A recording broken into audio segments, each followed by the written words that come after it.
de su salud, pero no está solo, está con Dios primeramente, Dios está a su lado, pero también tiene a un grupo de familia en Cristo, que estamos aquí.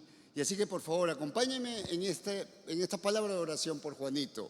Padre, gracias te quiero dar en esta mañana, porque tú eres bueno, Señor. Hemos cantado en esta mañana, nos hemos gozado de recordar las historias de lo que tú has hecho, Señor. Pero tú no eres un Dios histórico, tú eres un Dios actual, un Dios presente, un Dios que se mueve a través de la fe, a través de que tu pueblo permanece en fe. Y hoy, Señor, permanecemos en fe, Padre. Hoy nosotros declaramos, Señor, de que tú te vas a mover poderosamente en medio de esta situación, en medio de esta circunstancia complicada en la salud de nuestro querido Juan Campoverde. Pero hoy, Padre, veremos tu mano y nos reuniremos para glorificar tu nombre, Señor. Así que, Padre, gracias por ese milagro, gracias por la vida de Juan, gracias por cada uno de mis hermanos que está aquí presente, gracias por tu iglesia victoriosa, Señor, que tú has levantado, Señor, que nos arrancaste de la oscuridad,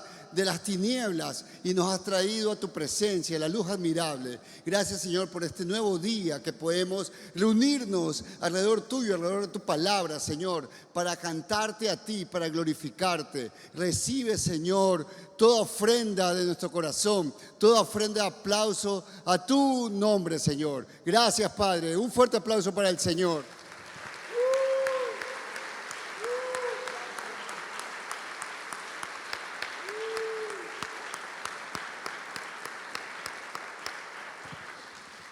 Gracias, mis queridos hermanos. Tomemos asiento y preparémonos para poder recibir la palabra que hoy Dios nos tiene preparado. En esta mañana yo les quiero compartir de una palabra que realmente nos va a tocar.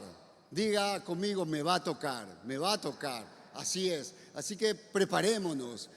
Dios es bueno. Y Dios siempre tiene una palabra propicia para aquellos que están ávidos, que están expectantes, que vienen con ese deseo de no cumplir con un acto religioso. No venimos acá porque somos religiosos, porque es domingo y porque tenemos que venir y cumplir. No, venimos porque sabemos que tenemos un Dios real, un Dios que se mueve así como se movió en lo que cantábamos, en Daniel, lo cubrió en la fosa de los leones, pero también en estos 3 jóvenes que confiaron en Dios y que fueron metidos a un horno de fuego, pero salieron ilesos. Ese es nuestro Dios. Así que hoy Dios nos va a bendecir con una palabra. Y la palabra de hoy que Dios nos tiene como título, el poder de Dios para cambiar las circunstancias. Diga conmigo, el poder de Dios para cambiar las circunstancias. Dios, primeramente tenemos que partir que Dios es omnipotente, es decir, es todopoderoso. Para Él nada es imposible. Es uno de sus atributos más conocidos y más estudiados, desde luego después de su santidad.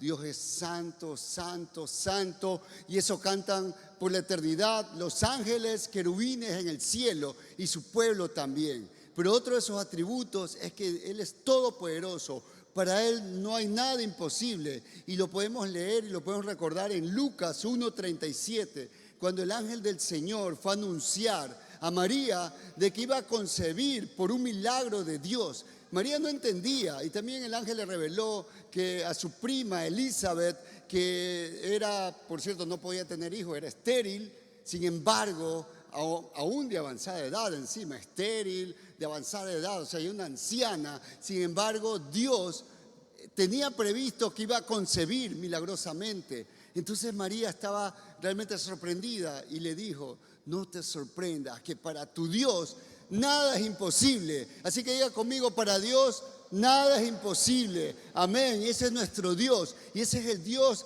que hoy nos va a hablar. Así de entrada queda claro que si para Dios todo es posible, cambiar aún las circunstancias más adversas que se presenten en nuestra vida, las circunstancias más complicadas, para Dios no va a ser imposible.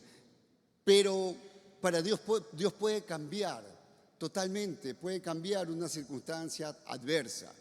Pero sin embargo, nosotros también tenemos que meditar que cuando hablamos de cambiar, no necesariamente tenemos que pensar en que Dios va a quitar una circunstancia y la va a reemplazar completamente por otra que para nuestro parecer es la correcta.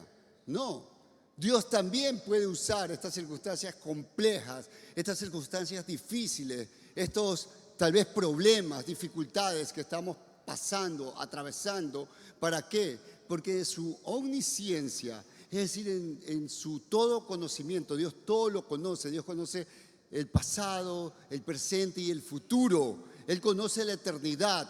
Entonces, en su omnisciencia, Él sabe lo que es mejor, porque tal vez a través de esta circunstancia, de este problema, Dios nos va a dar algo mejor, mejor para ti, mejor para mí, mejor para las personas que están atravesando esta dificultad, esta circunstancia complicada, porque a través de ella Dios nos va a edificar, nos va a hacer crecer espiritualmente, nos va a dar algo mejor para nosotros. Entonces nosotros también tenemos que aprender de aquello. Y es eso lo que yo quiero a través de esta palabra, a través de la palabra de Dios, a través de la intervención del Espíritu Santo, que nosotros entendamos, que nosotros comprendamos, que para nosotros sea revelado cómo Dios se mueve a través de las circunstancias. ¿Cuántos están conmigo?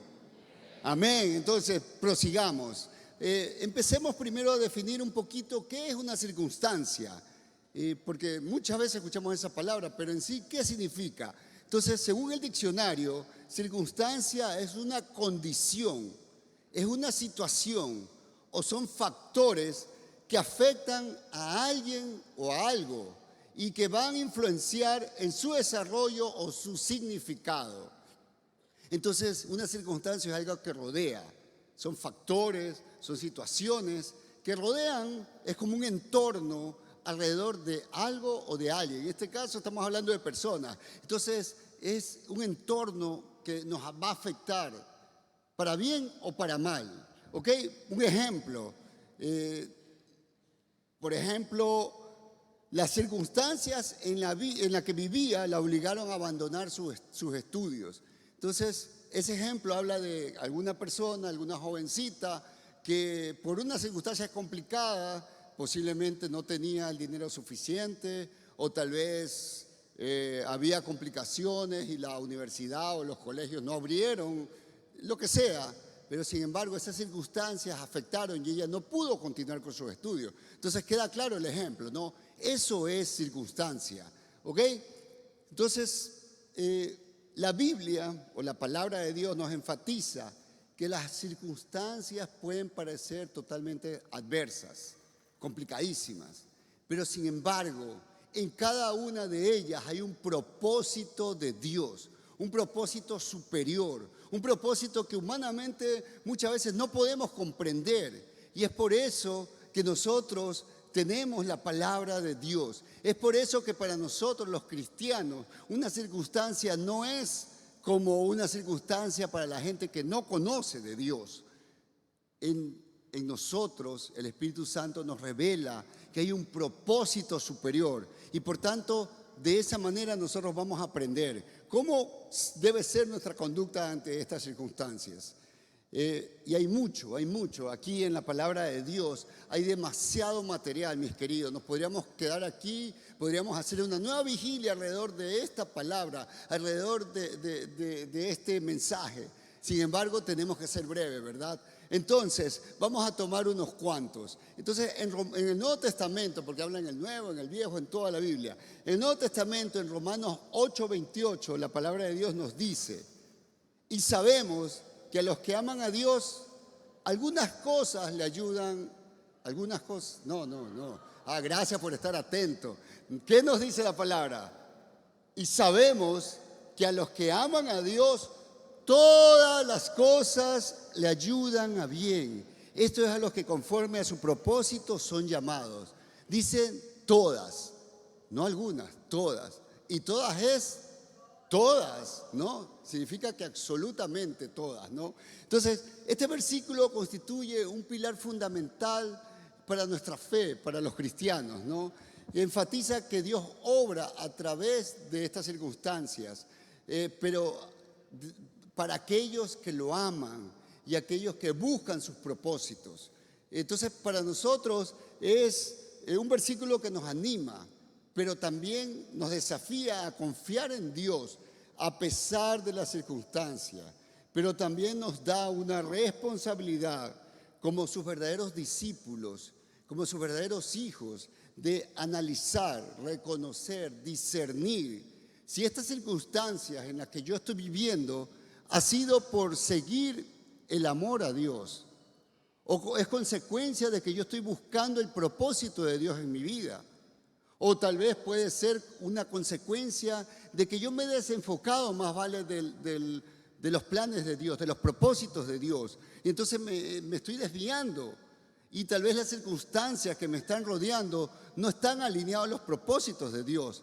Entonces, sí, por un lado nos anima, pero por otro lado también nos desafía a que nosotros nos miremos a través del espejo de la palabra. Esta circunstancia, esta dificultad, estos problemas tal vez que estoy pasando son como consecuencia de que estoy siendo firme en el Señor, de que estoy buscando sus propósitos, de que me la estoy jugando, o lo contrario.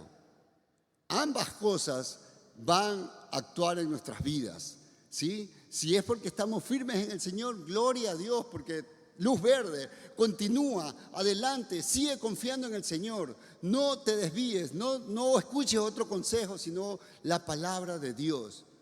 Y viceversa, si a través de esas circunstancias tú te das cuenta, pero no, o sea, yo más vale me estoy alejando de los propósitos de Dios. Esto no es consecuencia de buscar el propósito, sino más vale de que he entrado en desobediencia, de que he entrado en rebeldía con Dios. Entonces Dios te está hablando a través de esa circunstancia, a que vuelvas a sus planes, a que te alinees a sus propósitos, a que lo busques a Él y que confíes en Él. Amén, amigos, amén, familia, amén. Otra palabra, 2 Corintios 4, del 8 al 12, la palabra nos dice que estamos atribulados en todo, mas no angustiados, en apuros, mas no desesperados, perseguidos, mas no desamparados, derribados, pero no destruidos, llevando en el cuerpo siempre por todas partes la muerte de Jesús, para que también la vida de Jesús se manifieste en nuestros cuerpos. Porque nosotros que vivimos siempre estamos entregados a muerte por causa de Jesús, para que también la vida de Jesús se manifieste en nuestra carne mortal, de manera que la muerte actúe en nosotros y en vosotros la vida. ¿Comprendieron, mis hermanos? Miren, este pasaje habla de la experiencia de los discípulos de Jesús, quienes a pesar de estar en dificultades, como por ejemplo ser golpeados, ser perseguidos, están afligidos, pero no desalentados. Están en apuros, pero no desesperados. Están perseguidos, pero no abandonados. Están derribados, pero no destruidos. Esto habla de una actitud heroica con la que nosotros, los discípulos de Jesús, los hijos de Dios, tenemos que comportarnos. Una actitud heroica, mis queridos. ¿Qué significa eso? Significa que a pesar de las circunstancias adversas, Dios permanece fiel y puede usarlas para fortalecer nuestra fe y el propósito de sus seguidores. Otra vez, este versículo nos anima que a pesar de las circunstancias adversas, Dios permanece fiel y puede usarlas para fortalecer la fe y el propósito de sus seguidores. Por tal motivo, mis queridos, los que amamos la obra del Señor debemos estar preparados muchas veces a sufrir un poquito de lo que Cristo sufrió, porque este sufrimiento produce vida, produce éxitos en los nuevos convertidos, en los nuevos salvos, en la gente que está siendo arrancada de las garras de Satanás. Sí, esto también nos recuerda, mis queridos, de que estamos en medio de una guerra. Sí, estamos en medio de una guerra. Esto no es un juego religioso al cónclave, al humito blanco. No se trata de eso. Se trata de una guerra espiritual por las almas eternas. Entonces, nosotros, los seguidores de Cristo, tenemos que estar preparados con esa actitud heroica. Sí, voy a sufrir un poco por la causa de Cristo, porque no estamos jugando a una religiosidad. No me pongo batas espléndidas para poder hablar religiosamente y decirles, miren, todo es próspero en Dios, todo va a ser bendición. Dios te lanza una alfombra roja para que camines y te va a poner un batimóvil, un papamóvil, como se llame, para que nada te pase. De ninguna manera, mis queridos, estamos en una guerra espiritual que empezó cuando el pecado entró a este mundo, cuando entró a la creación perfecta de Dios, cuando el pecado vino a destruirnos a nosotros por una eternidad. Pero el Señor no lo permitió porque nos amó de tal manera y trazó un plan. Y ese plan significa una guerra contra Satanás, contra sus huestes, con sus demonios, que quieren destruirnos, que quieren llevarnos a una eternidad sin Cristo, a una eternidad sin Dios, a una total eternidad llena de suplicio, de dolor, de miseria. Pero Dios ha establecido un cambio, ha establecido una guerra en la cual Cristo ya venció, pero nosotros estamos llamados a ser sus soldados, que mientras estamos aquí ese es nuestro propósito, llevar esa palabra, ese mensaje, pero en medio de un mundo que no tiene a Cristo, en medio de un mundo que no entiende estas cosas, en medio de un mundo que se resiste, en medio de la obra de Satanás que empieza a poner resistencia. Entonces sí, nos va a tocar sufrir un poquito comparado con Cristo, pero nuestra actitud debe ser heroica. No nos podemos, y le hablo a los líderes y le hablo a todos, porque todos algún rato tenemos que liderar, todos algún rato tenemos que hablar de Cristo. Y no nos podemos ofender porque se nos cierra la puerta en la cara. Porque yo iba a visitar a una persona, hablarle de Cristo, iba animado, iba emocionado, iba con la palabra, iba con un mensaje. Pero me tiraron la puerta. ¿Y qué debo hacer? Esto no sirve, es en vano. No, mis queridos, no, eso significa que estamos en guerra, ¿sí? No, que hablaron mal de mí.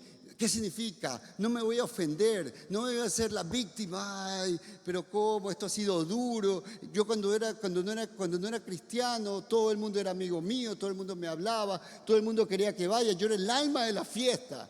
Y ahora que soy cristiano, no me reciben, no me toman en cuenta, me marginan. Pues bueno, bienvenido, estás en una guerra. Si a Cristo, a nuestro maestro, lo marginaron, no lo siguieron, se opusieron y lo mataron, lo crucificaron. Quisieron destruirlo, pero no pudieron, desde luego. ¿Cuánto más yo? Un poquito de sufrimiento. Esa es la actitud de un cristiano. En las circunstancias adversas tenemos que vivir en victoria. Amén, amén, gloria a Dios.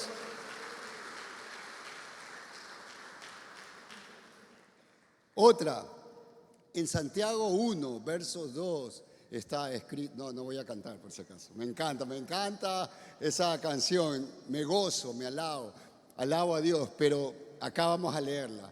En Santiago 1, versos 2, dice, hermanos míos, tened por sumo gozo cuando os halléis en diversas pruebas, sabiendo que la prueba de vuestra fe produce paciencia. Mas tenga la paciencia su obra completa, para que seáis perfectos y cabales, sin que os falte cosa alguna. Mis queridos, esto es locura para el mundo. El mundo no lo puede entender. ¿Cómo es eso? ¿Cómo puedo estar yo gozoso? ¿Cómo estar feliz? ¿Cómo puedo estar alegre en medio de problemas, en medio de circunstancias adversas? ¿Cómo no? El mundo no lo entiende. ¿Saben por qué? Porque esto es alimento sólido. Sí, también los cristianos pequeñitos no lo van a entender, los inmaduros no lo van a comprender. Y ahí empieza la rabieta de un cristianito que está recién queriendo entender. Y viene un problema, viene una dificultad y empieza el berrinche. No, pues Señor, pero si yo te sigo, si yo te sirvo, te he entregado la vida. ¿Cómo es que estoy pasando esta dificultad, este problema? Pero la palabra no nos dice eso, la palabra nos anima, que tenemos que tener sumo gozo. Porque este trabajo de esta circunstancia adversa está produciendo algo poderoso en mí. Pero ¿cuándo lo va a producir? Cuando yo lo recibo, cuando yo lo entiendo espiritualmente, porque esto se revela espiritualmente, no carnalmente. Por eso el mundo no lo entiende, el mundo nos llama loco, estás en problemas, estás en dificultades. ¿Y cómo es que tú sigues alabando a Dios? ¿Cómo es que tú sigues declarando su victoria? Entonces eso es alimento sólido para los que estamos creciendo y es un alimento necesario para ir avanzando en la estatura espiritual conforme a Cristo Jesús, que es nuestro modelo, y también madurando espiritualmente conforme los propósitos para este tiempo. Amén. Entonces este versículo anima a los creyentes a considerar con alegría las pruebas que enfrentan, porque saben que la prueba de su fe produce constancia y la constancia nos lleva a la perfección. El crecimiento duele, mis queridos. Cuando uno era adolescente, en mi caso hace 5 años atrás, ¿verdad? ¿Por qué se me ríen?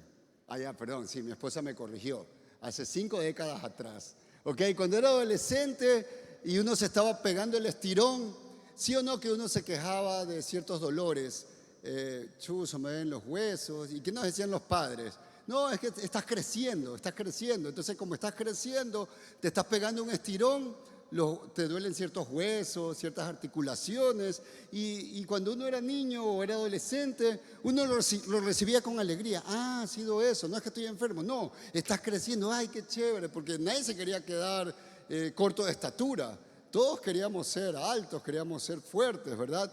Entonces, también, mis queridos, cuando uno, ya como adulto, uno entiende que es necesario hacer actividad física. ¿Para qué? Para tener una buena salud. Entonces empiezo a hacer cierto levantamiento de mancuernas, ciertos ejercicios, ciertas flexiones, ciertas abdominales, y sí o no que luego produce un dolor, pero uno tiene que entender, sí, ese dolor es normal, porque el músculo se está fortaleciendo, está creciendo. Entonces uno lo acepta, claro, es parte de lo normal, porque eso es lo que quiero. Mis queridos, ¿cuánto más uno no va a entender que el crecimiento espiritual tiene que producir cierto dolor, tiene que producir en nosotros esa circunstancia para que uno pueda reconocer a Dios en medio de aquello, en medio de la circunstancia, en medio del dolor, en medio de esa prueba adversa? Uno tiene que ver a Dios. Entonces, por eso la palabra nos anima, nos exhorta. Tened en sumo gozo. Entonces, cuando yo siento, estoy sirviéndole a Dios, estoy siendo fiel, estoy esforzándome por Él, y hay una circunstancia, hay un problema adverso, bendito sea el Señor. Vamos, es un desafío, porque yo sé que como resultado de esa prueba voy a salir fortalecido en el Señor. Mi fe va a crecer. Si yo tenía una fe de un granito de mostaza, luego ya va a ser tal vez de un grano de lenteja. Y tal vez, si ya lo tengo como un granito de lenteja, voy a tener tal vez del tamaño de un frijol. Y así sucesivamente, mis queridos, porque eso es lo que este mundo necesita. Este mundo no necesita hermanos religiosos, no necesita que vayamos por la calle con una Biblia grandota bajo el brazo y que estemos allí condenando al mundo que ya está condenado, sino que nosotros crezcamos para poder dar un testimonio vivo, real, de lo que Dios ha hecho en mi vida, de lo que Dios está haciendo en mi vida, en mi familia, en mi entorno. Pero para eso necesitan hombres y mujeres maduros, fuertes en la fe. Y eso es lo que nosotros estamos viniendo, eso es lo que nosotros aprendemos en la casa de Dios. Para eso son las reuniones, para eso son los domingos, para eso son los momentos en que nos reunimos para orar, para discipularnos, para reunirnos en los nexos, para fortalecerme, para ir creciendo, para ya dejar de ser un inmaduro, dejar de ser un niño espiritual. Ya no quiero leche, porque ya la leche me queda corta. Necesito un alimento sólido, un alimento que me fortalezca, un alimento que me haga fuerte, porque necesitamos hombres y mujeres fuertes en medio de esta nación, en medio de esta nación que está viviendo en oscuridad, en medio de nuestra ciudad, que cada día está más corrupta, está más peligrosa, está más en tinieblas. Las obras del enemigo son evidentes en medio de nosotros. Pero ¿dónde está la luz? Diga, la luz soy yo, la luz soy yo. Lo que pasa es que todavía somos intermitentes. Nos prendemos un ratito y viene una cosa difícil, nos apagamos, nos escondemos. Soy luz, pero estoy aquí debajo de la cama, debajo de la mesa, que no me vean. Que no, cuando dice la palabra que la luz tiene que ser puesta en alta para que ilumine, para eso se necesita ser fuertes, una actitud heroica, una actitud no de cobardía, como nos compartía el pastor Héctor. Dios no nos ha dado un espíritu de cobardía, sino de poder, amor y dominio propio. Amén. Entonces, eso es el espíritu con el que nosotros nos tenemos que mover. Amén. Ahora, en el Antiguo Testamento también tenemos muchos ejemplos. En Génesis 50:20, José, ¿se acuerdan? José, cuando vinieron los hermanos, José dice, vosotros, hablando de los hermanos, pensasteis en hacerme mal, porque lo habían vendido, lo mandaron como esclavo a Egipto, pero dice, mas Dios pensó bien para mí. Vosotros pensasteis hacerme mal, mas Dios lo pensó para bien. Este versículo muestra cómo Dios puede transformar el mal en bien. Una circunstancia que estaba destinada para que obre mal, para que nos destruya, Dios lo usa para hacernos prosperar, para hacernos crecer. En Proverbios 19:21 la palabra dice, muchos planes hay en el corazón del hombre, mas el consejo del Señor es el que prevalecerá. Este versículo enfatiza que Dios puede usar las circunstancias para sus propósitos. ¿Cuántos se alegran por eso? Amén, amén. En resumen, la Biblia enseña que aunque las circunstancias puedan parecer adversas, Dios tiene un propósito en cada una de ellas y puede usarlas para su gloria y para el bien de sus amados. Ahora, hablemos un poquito de cuál es el papel, qué función juegan las circunstancias. Bueno, muchísimas, pero he querido solamente separar 7. Así que por favor síganme. Primero, Dios obra a través de las circunstancias. Dios no crea las circunstancias malas, pero sí las permite que ocurran para su gloria y nuestro bien. Otro punto, las circunstancias pueden ser de prueba, pero las pruebas son, más vale como cuando decimos prueba, no es como una cascarita para ver si te caes, para ver si te resbalas, no. Sino una prueba es más o menos como cuando uno va a rendir un examen en el colegio, en la universidad. Entonces uno se ha preparado. Aquí nosotros nos estamos preparando, estamos recibiendo palabra, estamos siendo discipulados, estamos trabajando en los nexos, entonces nos estamos preparando. Pero entonces, ¿las pruebas para qué son? Para que nosotros reconozcamos si realmente estamos madurando o no. No es para Dios, Dios ya nos conoce, pero para que nosotros mismos nos midamos, nosotros mismos nos demos cuenta en qué nivel realmente estoy. Sigo siendo un inmaduro porque cada vez que viene esa prueba vuelvo a fracasar. Entonces me tengo que poner pilas, tengo que pedir ayuda a Dios, tengo que pedir ayuda a la iglesia, a mis líderes, a mis hermanos más maduros, a mis pastores, pero no me puedo quedar como un raquítico espiritual. Tengo que desarrollar, tengo que crecer porque el mundo nos necesita, el mundo te necesita. Si Dios te trajo aquí, no es en vano, es porque Él tiene planes, propósitos para ti, para esta ciudad, para tu familia, para tu entorno, para tus compañeros, pero es necesario cumplirlas. Si no, solo hemos ido a pasear, hemos ido a jugar una religión. Y mis queridos, Cristo no vino por una religión, vino para salvar al mundo. Y eso es un hecho. Amén. Otro punto, tercero, la confianza en Dios es esencial. Cuando estamos viviendo en estas dificultades, en estas pruebas, necesitamos mantenernos confiados en Dios. Cuarto, las circunstancias pueden revelar la voluntad de Dios. Dios puede hablarnos a través de las circunstancias, enseñándonos y guiándonos cuál es su voluntad. Entonces también nosotros tenemos que estar atentos, estar prestos a identificar por medio de este problema, de esta dificultad, de esta circunstancia. Tal vez Dios me quiere mostrar algo. Entonces yo tengo que estar apercibido a aquello, en vez de estar renegando, en vez de estar rechazando. No, Dios, ¿qué me quieres mostrar a través de eso? Porque Él tal vez me quiere mostrar ahí su guía. Quinto, la circunstancia puede ser un llamado a la obediencia. Y en este punto yo me acuerdo mucho de mi hermano Jonás. No está aquí, ¿no? Él está en la Biblia escrito, ¿verdad? Entonces Dios le había dado una indicación a Jonás.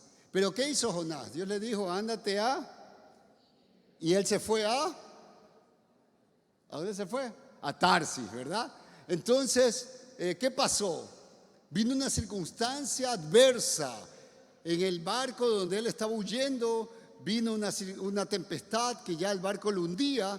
¿Y qué tuvieron que hacer? Lanzarlo al mar. ¿Y qué vino? Vino un gran pez y se lo tragó. ¿Y qué más pasó? Y después lo fue a vomitar ¿en dónde? En la ciudad que Dios le había dicho. Entonces muchas veces las circunstancias nos indican o nos hablan de la obediencia a Dios. Tal vez nosotros estamos comportándonos en un momento dado como Jonás. Dios nos está diciendo algo y en vez de ir hacia el lado que Dios nos está diciendo, nos vamos al otro lado. Entonces Dios tiene y permite una circunstancia adversa para que recapacitemos en este coco dañado. No, Everaldo, no es el camino que Dios te está mostrando. Vamos, endereza tus caminos, obedece a Dios.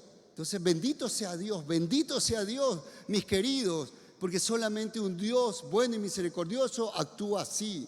Porque otros nos dejan al abandono. Ya, si fuiste necio, allá, atente a la consecuencia, pero Dios no, nos ama de tal manera que Él está atrás de nosotros para guiarnos. Es el buen pastor que va por nosotros. Bendito sea. Amén. ¿Qué más? No debemos darnos por vencidos cuando estamos en una circunstancia. Tenemos que mantenernos firmes, debemos perseverar y no dejar de hacer el bien. El último, séptimo, debemos de ser agradecidos en toda circunstancia. Dios nos llama a ser agradecidos en todo, incluso en las situaciones difíciles, pues esto es la voluntad de Dios. Ahora voy a mencionar rápidamente momentos épicos donde Dios cambió las circunstancias. Entonces, ahí, por ejemplo, la huida de Israel con Moisés del faraón frente al Mar Rojo. Hoy lo cantábamos, ¿no? Entonces, mire, este fue un cambio de circunstancia épico. Ya el pueblo aparentemente había llegado a su fin. Estaba el mar, estaba el desierto y atrás el faraón con todos sus batallones prestos a eliminar. Pero ¿qué hizo Dios? Cambió esa circunstancia, abrió el mar y el pueblo caminó en seco. Y fue grande la victoria, grande el triunfo. Había una circunstancia que decía el pueblo de Israel, ay, el faraón se reía, decía, ay, pobrecito, qué tarados estos manes. Ahí, ¿dónde van a escapar? Pero no sabían cuál era el Dios de Israel. Y ese Dios de Israel es tu Dios. Es tu Dios y es mi Dios. Aleluya. Amén. Amén. Otro, los 3 jóvenes en el horno, Sadrach, Mesach y Abednego, está en Daniel 3 eso. Usó esa circunstancia, ¿no? Estos 3 jóvenes estaban condenados por el rey de Babilonia a ser quemados en un horno ardiente. Y ya todo el mundo, pobrecito, esos tipos, chuzos, ¿por qué les costaba, aunque sea amagar, adorar? al rey y ya se salvaban, pero ellos se mantuvieron, decidieron mantenerse fiel a su Dios, a pesar de lo que sea, a pesar de cualquier circunstancia, cualquier consecuencia. Mis queridos, eso es ser héroe, no es ser Superman, Spiderman, esas caricaturas ridículas, hasta películas. Millones de dólares se gastan en eso y nosotros sí, vamos a ver, y luego salimos y que queremos lanzar tela de araña, queremos volar, ridículo. Estos son los héroes y estos son los héroes que nosotros tenemos que imitar, ¿verdad? Entonces, estos tres jóvenes se mantenieron fiel al Señor y el Señor cambió épicamente esa circunstancia. Ellos fueron metidos, alguno diría, pero chuzo, Dios podía orar y podía hacer que ese horno se apague, podía hacer que llueva y que el horno se enfríe, podía hacer tal vez que el rey se muera, entonces ya no se cumplía. No, Dios permitió, pero cambió esta circunstancia para que todo el reino de Babilonia reconozca quién era Dios y para que estos tres jóvenes sean reconocidos como jóvenes íntegros, jóvenes que no vendieron su llamado, no vendieron su fe de Dios, sino que fueron firmes y vieron la gloria de Dios. ¿Cuántos quieren ver la gloria de Dios? Entonces mantengámonos fieles al Señor. Amén. Otro. Jesús calma la tempestad del mar cuando sus discípulos se desesperaban, Mateo 8. Todo eso nos recordamos a cada rato, ¿no? Estaban ahí en una barca y Jesús estaba en la barca, pero se había quedado dormitado. Y vino una tempestad y parece que la barca ya se hundía. Los discípulos dijeron, chuzo, ¿cómo puede ser? Nos estamos casi muriendo y Jesús ahí, durmiendo. Lo despertaron, maestro, ¿no te das cuenta que nos vamos a morir? Jesús se levantó y calmó la tempestad. Jesús camina con nosotros. No nos dé miedo la circunstancia, la tempestad. Puede aparentar que ya es nuestro fin, pero si el Maestro está en tu barca, toda tempestad será calmada. Amén, amén. Mis queridos, ¿cuánto no quisiéramos experimentar este tipo de cambio de circunstancias épicas?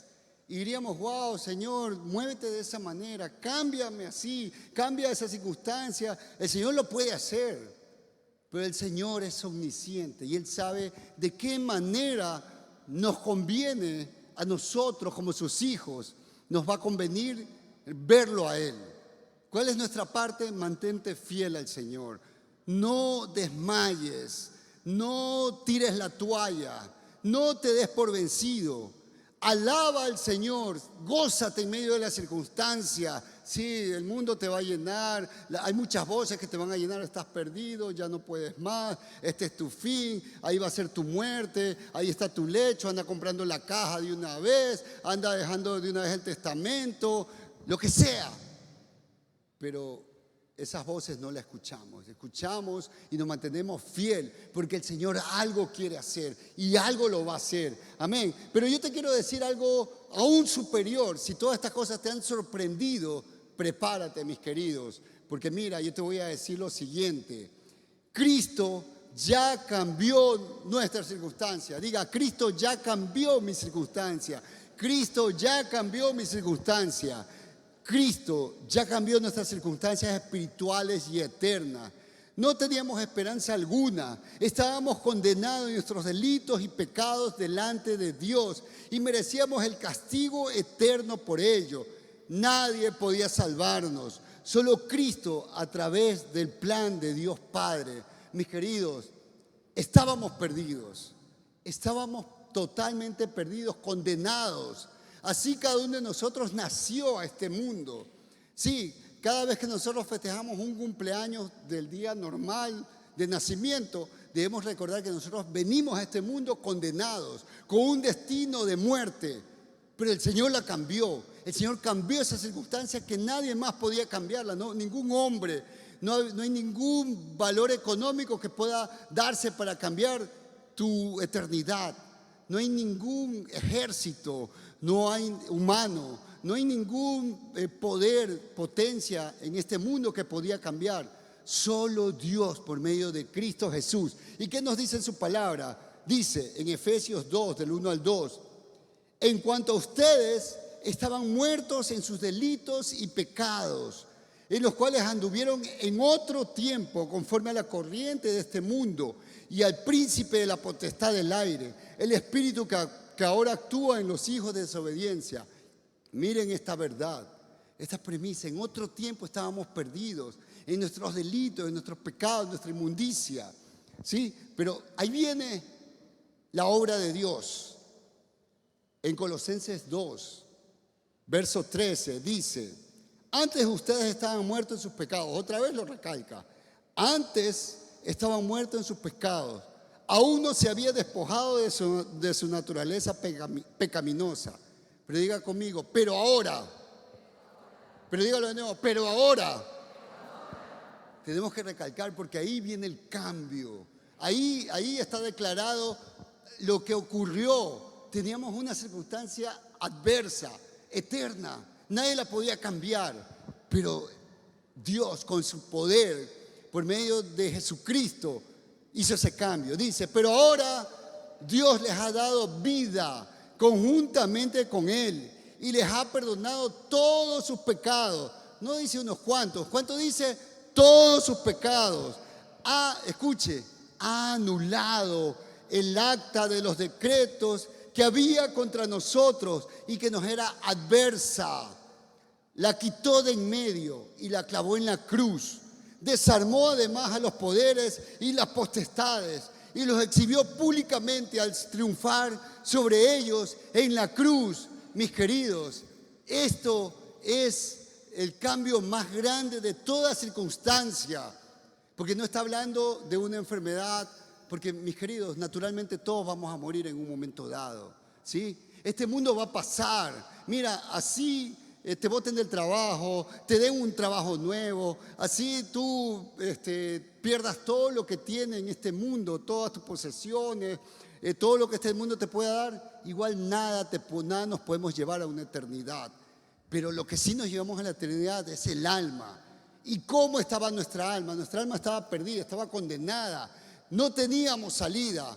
Pero Cristo vino a cambiar esa circunstancia y la cambió efectiva y eficazmente. Cumplió. Dice, por tanto, debemos vivir en consecuencia de ello. Mis queridos, tenemos que entender esta revelación. Nosotros, como cristianos, debemos vivir en consecuencia de esto. O sea, cuando tienes un gran problema, yo qué sé, voy a decir, tienes una demanda judicial, penal, que si la pierdes vas a ir a la cárcel por muchos años. Pero viene y te hacen justicia y eres absuelto y ya no tienes una condena. ¿Cómo estarías tú? Estarías, ya, chévere, gracias. Sí, iba a estar como 50 años condenado, pero ya, gracias a Dios, ya salí libre. ¿Así saldrías? ¿O no harías una gran fiesta? ¡Wow! Salí victorioso. Gracias, Señor, porque me diste libertad. Iba a estar condenado por años de años en una cárcel. Mis queridos, estábamos condenados no por unos años, por la eternidad.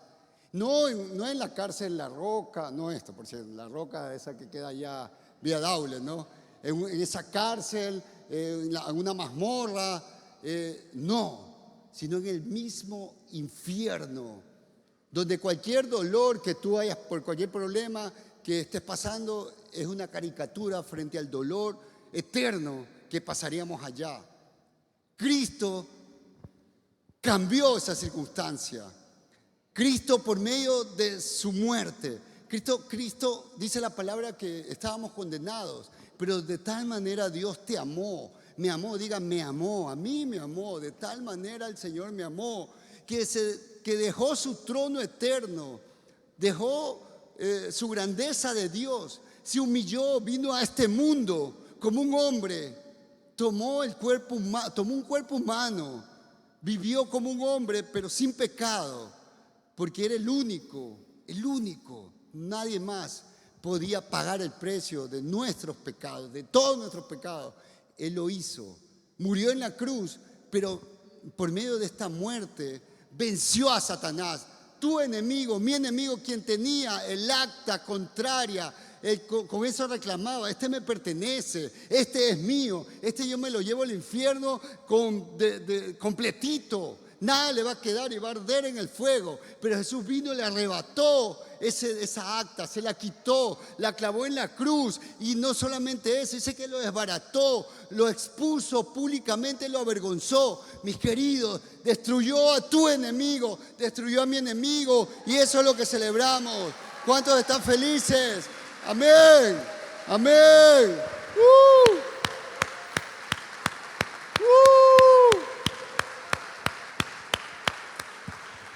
Entonces, ya con esto termino, mis queridos. Tenemos que vivir consecuentes a eso. ¿Cómo debe ser tu conducta? Tu conducta debe ser cada día que te despiertas. Lo primero que tienes que recordar no son los problemas de este mundo. No es que tienes una deuda, no es que te peleaste con el vecino, no es que tienes que sacar la basura, no es que no tienes tal vez que comer ese día. Eso es ridiculez. Tu eternidad está asegurada. Tu eternidad está asegurada. Cristo pagó el precio. Si tú viniste aquí esta mañana tal vez porque sentías el peso de un pecado, el peso de una culpa, el Señor hoy te dice: no hay peso, eres libre porque yo pagué el precio de tu pecado. Tú eres libre. Así que ¿cuántos libres hay? Pónganse de pie. Vamos a celebrar esa libertad.